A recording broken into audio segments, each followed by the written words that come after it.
Saurabh.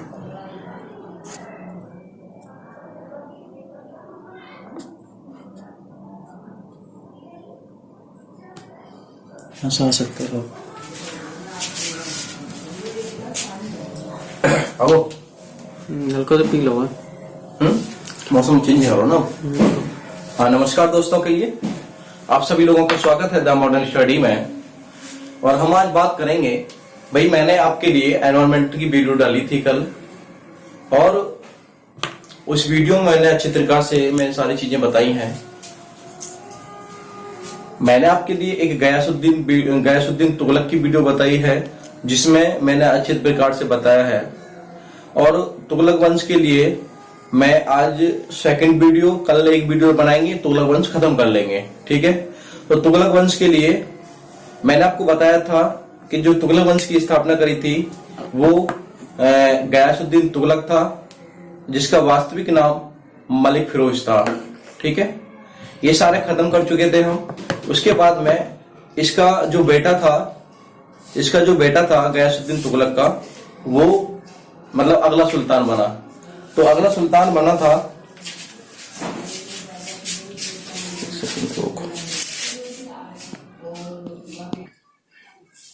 चलो देखते हैं। आज हम देखेंगे भाई मोहम्मद बिन तुगलक, है ना। बता दी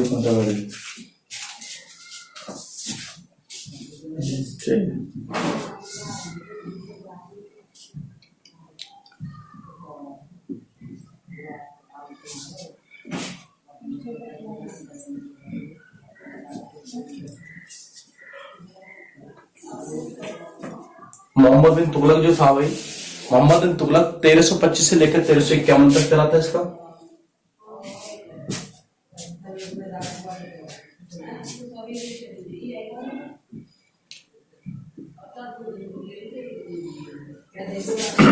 वास्तविक नाम लिखेंगे,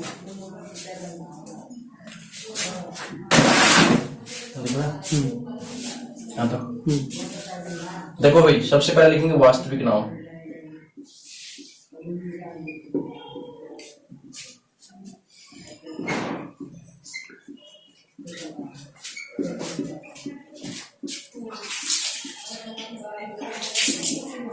जौना खां, वास्तविक नाम इसका क्या था?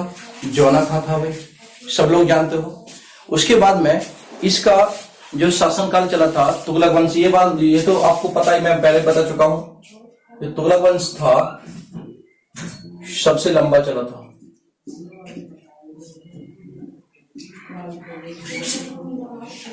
सबसे लंबा चला था।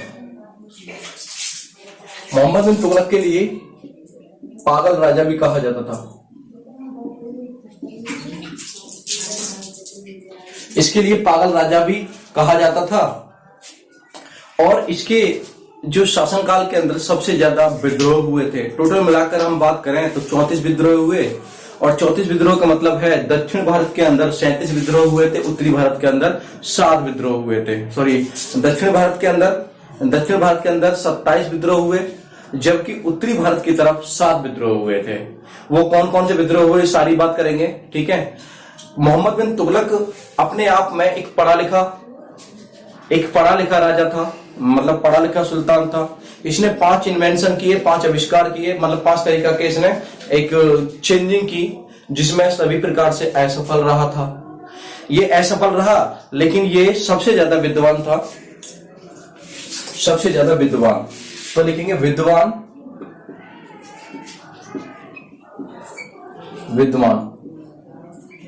ये विद्वान जो था भाई, देखो सबसे पहले मैं आपसे बात करूंगा ये अरबी भाषा, फारसी भाषा, गणित, खगोल शास्त्र,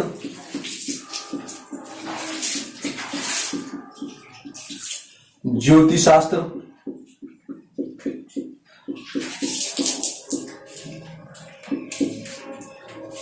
तर्क शक्ति शास्त्र,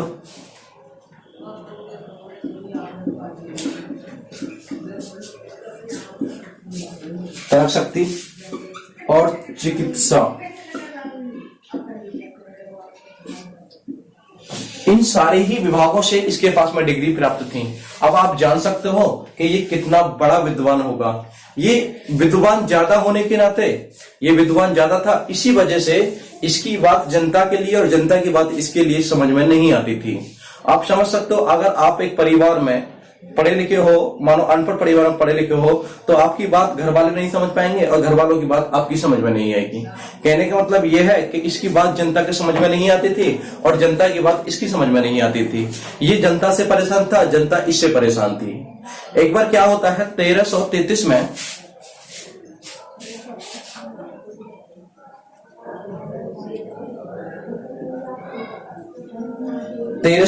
में मोरक्को से एक अफ्रीकी यात्री आया। मोरक्को से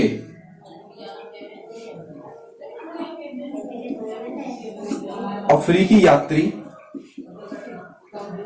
इब्न बतूता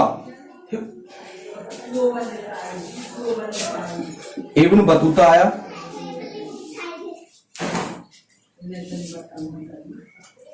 इब्न बतूता आया भारत। जब इब्न बतूता भारत आया था तो इब्न बतूता एक पढ़ा लिखा व्यक्ति था। जब इससे मानो मोहम्मद बिन तुगलक से इसकी मुलाकात हुई तो मोहम्मद बिन तुगलक उसको देखकर बहुत खुश हुआ, और जब खुश हुआ तो इसने इब्न बतूता के लिए काजी नियुक्त कर दिया। क्या नियुक्त कर दिया? काजी नियुक्त कर दिया।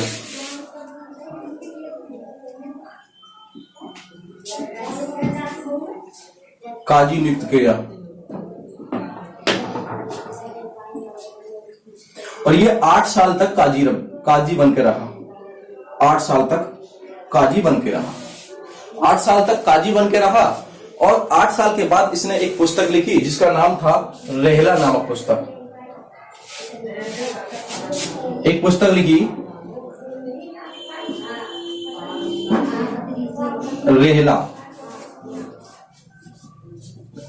और रेहला पुस्तक में इसने 3 चीजों के बारे में बताया था। रेहला पुस्तक में इसने 3 चीजों के बारे में बताया। 3 चीजों के बारे में क्या क्या बताया तो मैं आपसे यहां बता देता हूं, आप समझ लेना। नंबर 1, भारत और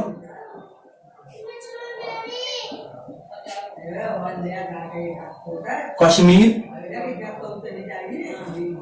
भारत और कश्मीर के व्यापार के बारे में बताया था। दूसरा बताया था इसने दिल्ली विश्व का सुंदर शहर है। दिल्ली विश्व का सुंदर शहर, दिल्ली विश्व का पूरे विश्व का सबसे सुंदर शहर है। और तीसरी बात बताई थी इसने कि तुगलक वंश ने पूरे भारत पर कब्जा कर लिया था, लेकिन 3 जगह ऐसी थी जिस पर तुगलक वंश कब्जा नहीं कर पाया था। तो वो जगह कौन कौन सी थी? एक तो था कश्मीर, दूसरा था राजपूताना, तीसरा था बलूचिस्तान।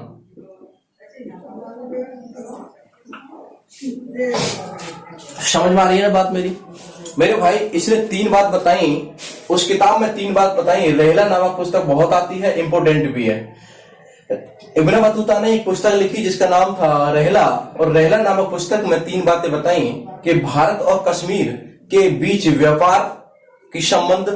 दूसरी बात बताई दिल्ली विश्व का सबसे सुंदर शहर है, और तीसरी बात बताई कि तुगलक वंश ने पूरे भारत पर कब्जा कर लिया था। केवल और केवल 3 स्थान ऐसे थे, कश्मीर, राजपूताना और बलूचिस्तान, जिस पर वो तुगलक वंश कब्जा नहीं कर पाया था। बस समझ में आई यहां तक? उसके बाद मैं यहां पर आपके लिए बताना चाहता हूं कि जब सती प्रथा का अंत हुआ तो अंत होने से पहले बहुत सारे सुल्तान, बहुत सारे शासक ऐसे रहे जिन्होंने सती प्रथा पर रोक लगाई। तो मैं आपके लिए यहां पर यह भी एक ऐसा था जिससे सती प्रथा पर रोक लगाने की कोशिश की। मोहम्मद बिन तुगलक ने सती प्रथा पर रोक लगाने की कोशिश तो की, लेकिन ये रोक नहीं सका। तो यहां पर लिखता हूं मैं सती प्रथा पर रोक।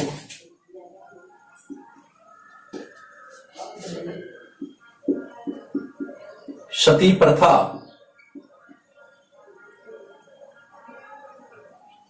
पर रोक। मेरे दोस्तों, मैं आपसे एक बात बताना चाहता हूं कि जितने भी सती प्रथा से क्वेश्चन बनेंगे, मैं सारे सती प्रथा से क्वेश्चन खत्म कर दूंगा। आज के बाद में आपको सती प्रथा का कोई भी क्वेश्चन नहीं बचेगा जो आपसे छूट जाएगा। समझ रहे हो मेरी बात को? तो आप एक बात समझेंगे कि गुप्त काल, मैं आपको वहां की बात बताना चाह रहा हूं जहां से सती, जो सती थी, सती प्रथम, मतलब पूरे भारत की सबसे पहले कौन सती हुई थी, सबसे पहले सती कौन हुआ था, वो बात मैं बताना चाहता हूं। गुप्त काल 1319 से लेकर 540 तक चलता था। यहां लिखे देता हूं भाई, गुप्त काल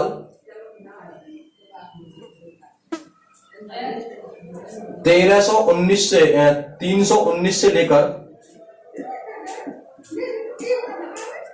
540 तक। गुप्त काल 319 से लेकर 540 तक चलता था। उस समय पर वहां का राजा हुआ करता था रामगुप्त, राजा रामगुप्त। और इस रामगुप्त का जो कार्यकाल चल रहा था वो 375 से लेकर 80 तक, 375 से लेकर 80 तक था। इसका ही एक सेनापति हुआ करता था मेरे दोस्तों, जिसका नाम था गोपराज।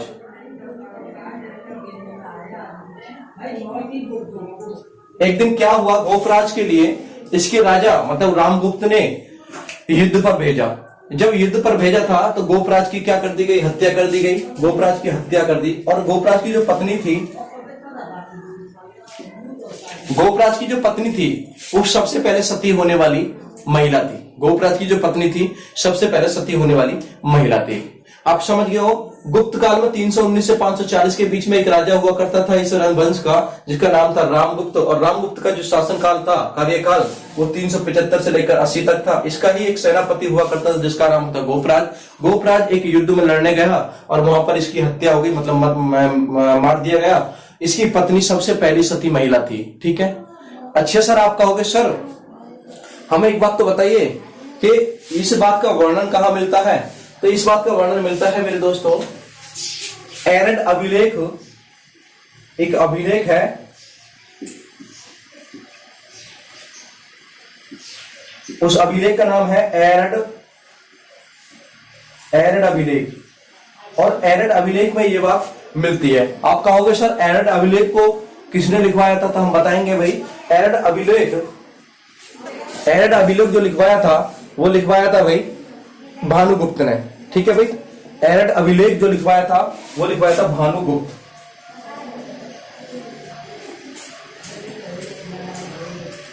इसको लिखवाने वाला कौन था हम बताएंगे, भानुगुप्त।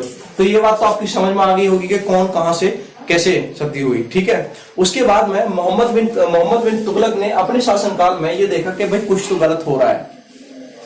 महिलाओं के लिए, जिंदी महिलाओं के, आप समझ सकते हो, मानो हमारी उंगली जल जाती है तो आपको बहुत बुरा लगता है, लेकिन जब जिंदी महिला के लिए जलाया जाता था तो कहीं ना कहीं तो गलत हो रहा है। इसने ये काम तो बहुत अच्छा किया। उसके बाद में सबसे पहले जो रोकने वाला था, मैं आपको बता देता हूं, फर्स्ट जो रोक लगाई इसने, फर्स्ट जो रोक लगाई थी तो भाई मेरे वो लगाई फिरोज शाह तुगलक ने। इसने तो कोशिश की थी, फिरोज शाह तुगलक, मेरे भाई फिरोज शाह तुगलक ने इस पर रोक लगाई, जो इससे आगे आने वाला सुल्तान है। ठीक है। इसके बाद में जो आएगा इसका चचेरा भाई था, इस पर रोक लगाई फिरोज शाह तुगलक ने। लेकिन जब तक फिरोज शाह तुगलक का कार्यकाल चला, जब तक ही इस पर रोक लग पाई। उसके बाद में फिर चालू हो गया। उसके बाद में दूसरे नंबर पर, सेकंड नंबर पर अकबर आया। अकबर ने रोक लगाई। जब तक अकबर का शासनकाल था तो ही मतलब बंद रहा, उसके बाद में फिर चालू होगी। तीसरे नंबर पर जो रोक लगाने वाला था इंसान वो था औरंगजेब। औरंगजेब ने इस पर रोक लगाई। इसने औरंगजेब पर रोक लगा, औरंगजेब ने इस पर रोक लगाई, लेकिन जब तक इसका शासनकाल था, जब तक ही रोक रही, उसके बाद में फिर चालू हो गया। लेकिन रोक पूर्ण रूप से जब लगी, जब अंग्रेज जब governor general Lord William Bentinck, Lord William Bentinck ने पूर्ण रूप से रोक लगाई। क्वेश्चन बनेगा कि पूर्ण रूप से सती प्रथा पर रोक किसने लगाई, तो हम बताएंगे लॉर्ड विलियम बेंटिक ने पूर्ण रूप से 1829 में इसको रोक दिया। और एक भारतीय था जिसका नाम था राजा राम मोहन राय, इसका एक भारतीय था राजा राम मोहन राय। राजा राम मोहन राय ने इस पर रोक लगाई। भारतीय जो था भाई, समाज सुधारक लिख सकते हैं, समाज सुधारक, राजा राम मोहन राय।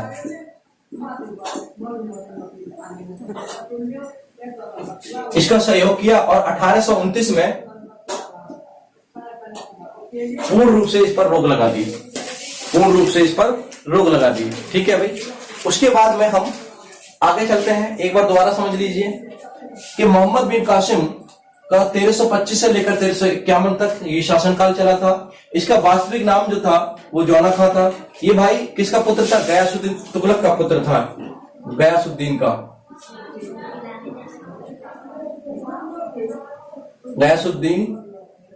का पुत्र था जौना खां। जौना खां सबसे, जो तुगलक वंश है उसका सबसे लंबा काल चला है। इसके लिए एक पागल राजा कहा जाता था। क्यों? क्योंकि ये सबसे पढ़ा लिखा था। इसकी बात जनता की समझ में नहीं आती थी, जनता की बात इसकी समझ में नहीं आती थी। इसके लिए जो ज्ञान था वो अरबी भाषा का, फारसी का, गणित का, खगोल शास्त्र, ज्योतिष शास्त्र, तर्कशास्त्र और बेटा चिकित्सा शास्त्र का था। तो 1333 में मेरे प्यारे बच्चों, 1333 में मोरक्को से एक अफ्रीकी यात्री आया जिसका नाम था इब्न बतूता। इब्न बतूता जब मोहम्मद बिन तुगलक से मिला तो मोहम्मद बिन तुगलक इससे बहुत प्रसन्न हुआ, और जब प्रसन्न हुआ तो पहले ही देखते ही इसके लिए काजी नियुक्त कर दिया जाता था। आप कहोगे तो कि काजी क्या होता है, तो मैं बताता हूं आपके लिए काजी क्या होता है। काजी जो मुस्लिम होते हैं, उनका जो मस्जिद वगैरह होती है उसमें जो देखभाल करते हैं वो काजी होते हैं, सबसे ज्यादा धार्मिक होते हैं। तो इसने एक पुस्तक लिखी 8 साल के बाद में, एक रहला नामक पुस्तक लिखी, और रहला नामक पुस्तक में इसने बताया कि भारत और कश्मीर के बीच में जो व्यापार के संबंध थे उनको इसने बताया। और दूसरी बात, दिल्ली को विश्व का सुंदर शहर बताया। मेरे प्यारे बच्चों, कश्मीर, राजपूताना और बलूचिस्तान, इन तीनों पर तुगलक वंश अपना शासन नहीं कर सका था। ये भी बात इसने इब्न बतूता में रहला पुस्तक में ही बताई। उसके बाद में मोहम्मद बिन तुगलक ने सती प्रथा पर रोक लगाने की बहुत सारी कोशिश की, लेकिन इसकी कोशिश बेकार रही। लेकिन सती प्रथा कहां से चालू हुई थी, तो मैं आपको बताता हूं कि गुप्त काल 1319 से लेकर 540 तक चला, और गुप्त काल का ही राजा हुआ करता था जिसका नाम था रामगुप्त। रामगुप्त का शासनकाल 375 से लेकर 380 तक चल रहा था। उसी का एक सेनापति हुआ करता था जिसका नाम था गोपराज। और गोपराज जब युद्ध में एक दिन युद्ध लड़ने गया था तो युद्ध में ही इसकी मृत्यु हो गई, हत्या कर दी गई, और उसकी पत्नी प्रथम सती महिला थी। ये बात एरठ अभिलेख में मिली है। इस बात का उल्लेख एरठ अभिलेख में है, और एरठ अभिलेख के लिए लिखवाने वाला कौन था, तो भानुगुप्त था। ये बात तो समझ रहे हो भाई? अच्छा, इससे आगे हम बात करेंगे कि सती प्रथा पर फर्स्ट रोक जो लगाई थी वो लगाई फिरोज शाह तुगलक ने।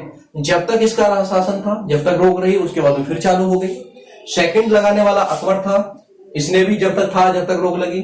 उसके बाद तीसरा औरंगजेब था, औरंगजेब ने भी जब तक शासन काल था जब तक ही लगी। उसके बाद में पूर्ण रूप से जो रोक लगी थी, पूर्ण जो अंत हुआ इस चीज का, वो हुआ था मेरे बच्चों लॉर्ड विलियम बेंटिक ने 1829 में इस पूरी चीज को रोक दिया। और इनका साथ दिया था एक समाज सुधारक थे राजा राम मोहन राय, और राजा राम मोहन राय ने इनका साथ दिया था। तो अब चलेंगे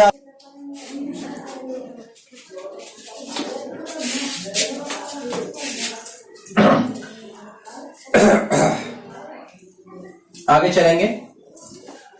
देखो, मोहम्मद बिन तुगलक जो था वो अपने आक्रमणों से बहुत ज्यादा परेशान था। आक्रमणों से अपने इस वजह से परेशान था क्योंकि इस पर बहुत आक्रमण हो रहे थे। ये पढ़ा लिखा था, इस वजह से इस पर काफी आक्रमण हो रहे थे, क्योंकि ये राजनीति के बारे में बहुत कम जानता था।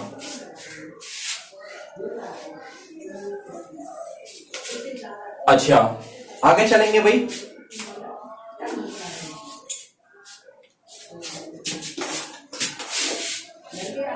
देखो, मोहम्मद बिन तुगलक पर टोटल मिलाकर 34 आक्रमण हुए। टोटल मिलाकर 34 आक्रमण हुए। कैसे? देखो, दक्षिण भारत में कितने हुए तो 27 आक्रमण, और उत्तरी भारत में कितने हुए तो हम बताएंगे 7 आक्रमण। ठीक है, टोटल मिलाकर 34 आक्रमण हुए थे। इन आक्रमणों से परेशान हुआ मोहम्मद बिन तुगलक, और इसने बहुत परेशान होने के बाद में इसने 5 डिसीजन लिए। वो 5 डिसीजन कौन कौन से हैं मैं आपके सामने उनको बताता हूं। मेरे प्यारे बच्चों, आप सभी को बहुत अच्छे तरीके से इसको समझना है, और समझकर मेरी बातों को ध्यान में रख के अपने नोट्स में इनको लिखना है। मैं ऐसा नहीं है कि मैं कोई भी क्वेश्चन छोड़ रहा हूं, मैं कोई क्वेश्चन नहीं छोड़ रहा हूं। मैं आपको सारे क्वेश्चन कराऊंगा। तो जब इसके ऊपर 5th मंगोल आक्रमण हुआ, 5th अटैक, मंगोलों का जब 5वां आक्रमण हुआ,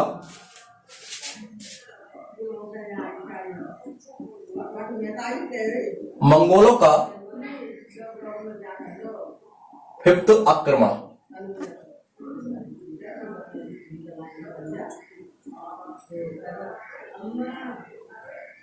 मंगोलों का 5th आक्रमण हुआ। मोहम्मद बिन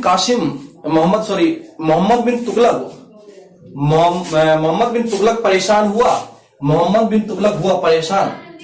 परेशान होने के बाद में इसने 5 डिसीजन लिए। पहला जो डिसीजन है, 5 निर्णय लिए, तो मैं लिखूंगा 5 निर्णय।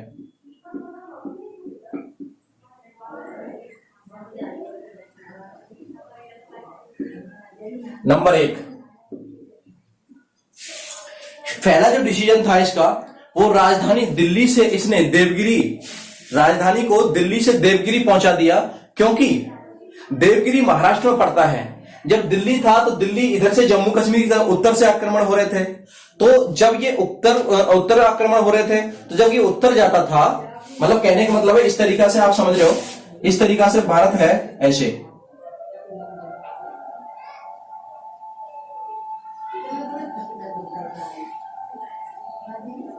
ऐसे मान लो भारत। ठीक है भाई,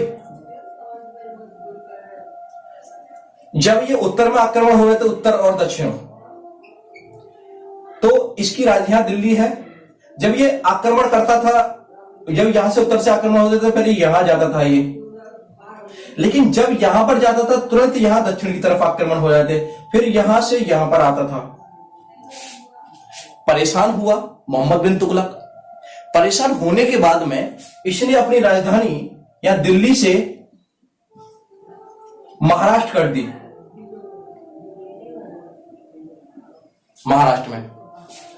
महाराष्ट्र में कहां कर दी? देवगिरी। और देवगिरी को जो आज कहा जाता है मेरे भाई, वो कहा जाता है दौलताबाद। क्या कहा जाता है? दौलताबाद। ये कहां पड़ता है तो हम बताएंगे, महाराष्ट्र में पड़ता है। 2 साल तक फिर परेशान हुआ मोहम्मद बिन तुगलक, यहां से यहां जाता, यहां से यहां जाता। परेशान होने के बाद 2 साल बाद इसने दिल्ली से राजधानी फिर कहां ले आया, दौलताबाद से कहां ले आया? दिल्ली ले आया। बहुत परेशान हो गया। तो लिखेंगे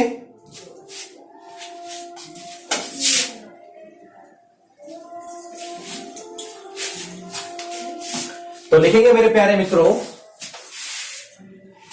अपनी जो इसने राजधानी करी थी वो दिल्ली से कहां ट्रांसफर की, तो हम बताएं दिल्ली से देवगिरी। और देवगिरी का जो नाम है आज है दौलताबाद। कहां पड़ता है? महाराष्ट्र में। ठीक है भाई, कहां पड़ता है? महाराष्ट्र में।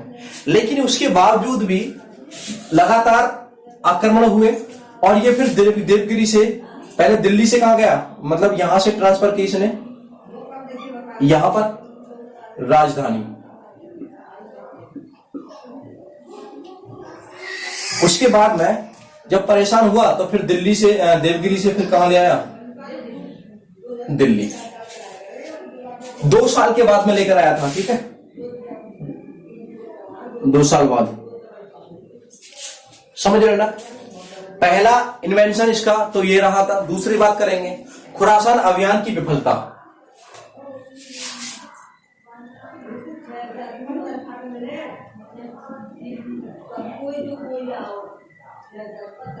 खुरासान अभियान की विफलता।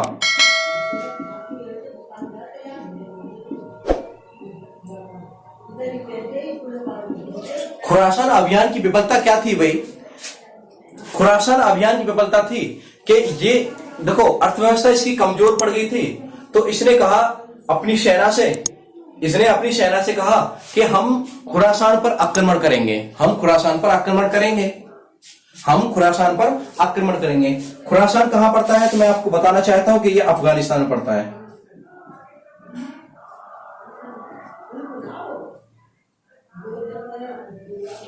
हम खुरासान पर आक्रमण करेंगे और वहां से बहुत सारा धन लूटेंगे। इसकी सेना ने इसके साथ में जाने के लिए मना कर दिया। परेशान हुआ मोहम्मद बिन तुगलक।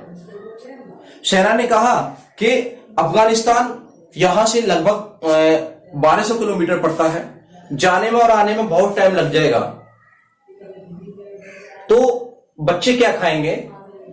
इसने कहा कि ठीक है, 1-1 साल का वेतन सभी के लिए क्या देते हैं? एडवांस देते हैं। तो इसने क्या किया? 1 साल का वेतन पहले ही दिया। 1 साल का वेतन इसने पहले ही दे दिया। जब मोहम्मद बिन तुगलक खुरासान पहुंचा तो वहां जाके देखा कि खुरासान पर उज्बेकों ने पहले ही आक्रमण कर दिया था। वहां पर उज्बेकों ने पहले ही आक्रमण कर दिया था और वहां से जितनी भी संपत्ति थी उस सारी संपत्ति को लूट कर ले गए थे। और वहां पर जाकर देखा मोहम्मद बिन तुगलक ने, तो भाई मेरे वहां कुछ नहीं मिला था। घबराया और परेशान हुआ मोहम्मद बिन तुगलक। सोच रहा था कि अब क्या करें। जो इकोनॉमी की कंडीशन थी वो बहुत ज्यादा बेकार हो गई थी, क्योंकि जिसके पास में पैसा पहुंच गया वो वापस तो नहीं कर सकता था। लेकिन कुछ उसने सोचा, चलो कोई नहीं, कोशिश करते हैं। जिस तरीका से हम लोग थोड़ी सी मेहनत करते हैं मेरे भाई, तुरंत हार जाते हैं। हर व्यक्ति मेहनत करता है। हर व्यक्ति जो बड़ा आदमी बना है या जो आज बड़ा है, जो पॉपुलर है, उसने कहीं ना कहीं मेहनत की होगी। इसने जो तीसरा डिसीजन लिया वो लिया दोहाब क्षेत्र में। तीसरा जो इसका इन्वेंशन था वो था दोहाब क्षेत्र में। यहां लिखे देता हूं मैं,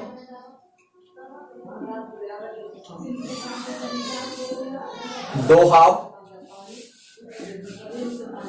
क्षेत्र में कर वृद्धि। दोहाब क्षेत्र में कर वृद्धि। आप कहोगे कि सर दोहाब क्षेत्र क्या होता है? तो मेरे बच्चों, मैं आपके लिए बताना चाहता हूं, दोहाब क्षेत्र वो क्षेत्र होता है दो नदियों के बीच में जो स्थल, जो मृदा, जो दो नदियों के बीच में जो भूमि होती है वो बहुत उपजाऊ होती है। मोहम्मद बिन तुगलक ने सोचा कि जिस तरीका से भूमि के अंदर फसल उग रही है, आपके हम ज्यादा मेहनत करेंगे तो वहां से दुगना टैक्स ले लेंगे। लेकिन उस बार क्या हुआ, वर्षा ही नहीं हुई और पैदावार भी जितनी पहले होती थी उससे भी कम हुई। तो हम लिखेंगे दोहा क्षेत्र होता है दो नदियों के बीच की जमीन। तो क्या बेटा, इस बार वर्षा नहीं हुई,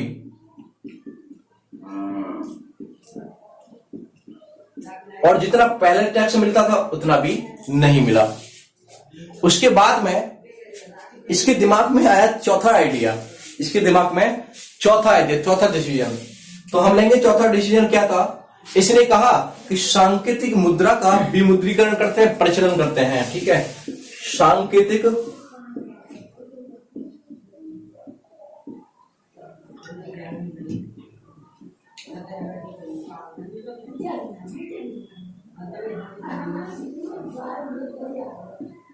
सांकेतिक मुद्रा का प्रचलन।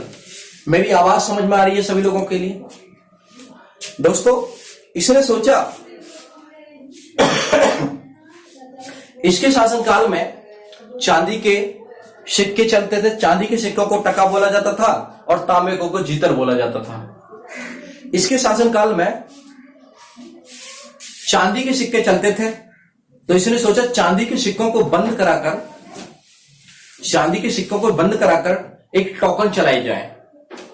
तो इसने मेरे भाई चांदी के सिक्कों को बंद कराया। चांदी के सिक्के को क्या किया भाई, बंद किया, और इसने क्या चालू कर दिया, टोकन करेंसी।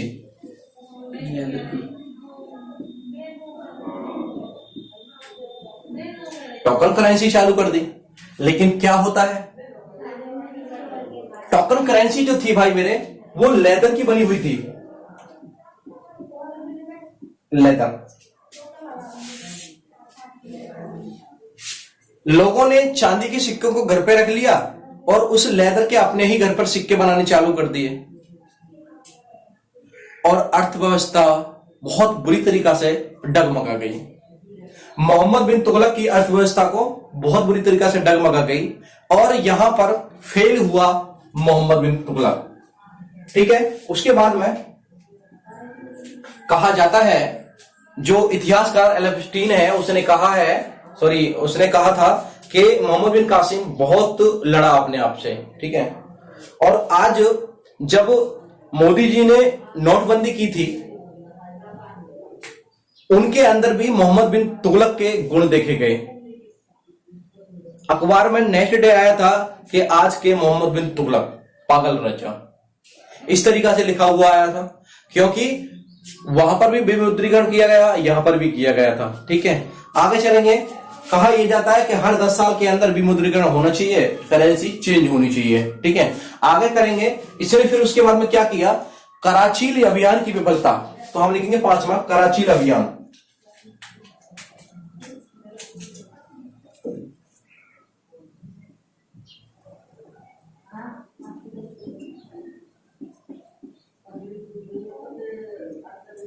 कराचीन कहां पड़ता है, तो हम बताएंगे उत्तराखंड में।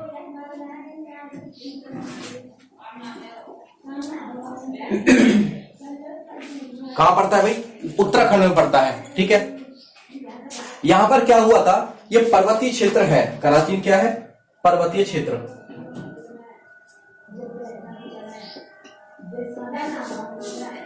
पर्वतीय क्षेत्र है।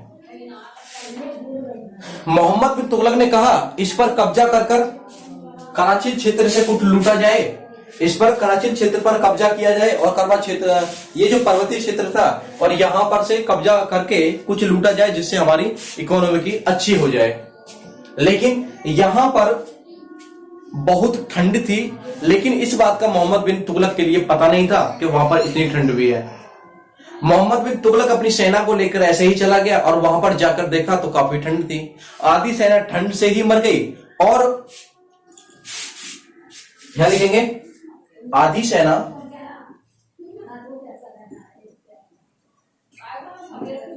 ठंड से मर गई। आदि से ना ठंड से मर गई। तो इतनी बात, ये इसके पांच क्या थे, डिसीजन थे, निर्णय थे, जो सारे के सारे फेल रहे थे भाई। उसके बाद में इसने एक सिंचाई विभाग का क्या किया था, स्थापना करी। उसके बाद में इसने सिंचाई के लिए एक विभाग बनाया था भाई मेरे, सिंचाई के लिए एक विभाग बनाया जिसका नाम था दीवान एक कोही। सिंचाई के लिए एक विभाग बनाया,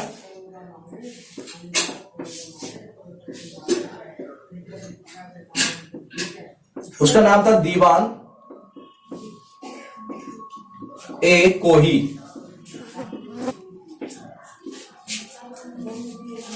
कहा जाता है दीवान ए कोही। किस विभाग, कैसा विभाग था तो हम बताएंगे। सिंचाई का विभाग था, किसने बनाया था तो हम बताएंगे, मोहम्मद बिन तुगलक ने बनाया था। उसके बाद में 1351 में मेरे भाई 1351 में सिंध के ठट्टा में एक विद्रोह हुआ। सिंध के ठट्टा में एक विद्रोह हुआ। उसको अचानक उसको शांत करने के लिए मैं लिखता हूं यहां पर, सिंध के ठट्टा का विद्रोह है। ये कब हुआ था तो हम बताएंगे 1351 में। 1351 में ये विद्रोह हुआ और अचानक मोहम्मद बिन तुगलक की खराब हुई तबीयत, मतलब इसका स्वास्थ्य अचानक खराब हो गया और अचानक खराब हुए तो होते ही इसकी यहां पर मृत्यु हो गई।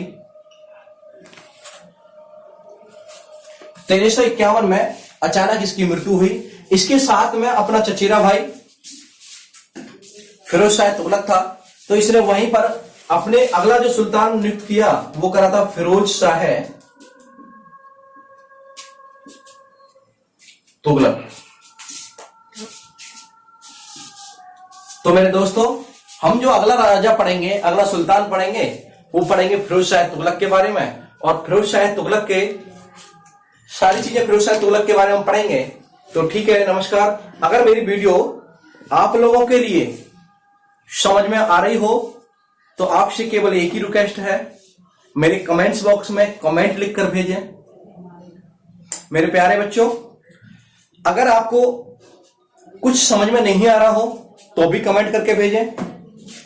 और अगर आपको अच्छा लग रहा हो तो प्लीज लाइक, सब्सक्राइब और शेयर जरूर कर दें, क्योंकि अभी मैंने स्टार्ट किया है। आपसे ही सपोर्ट मिलेगा मेरे को और आपकी इच्छा है जैसे आप सोचें। ठीक है, ओके।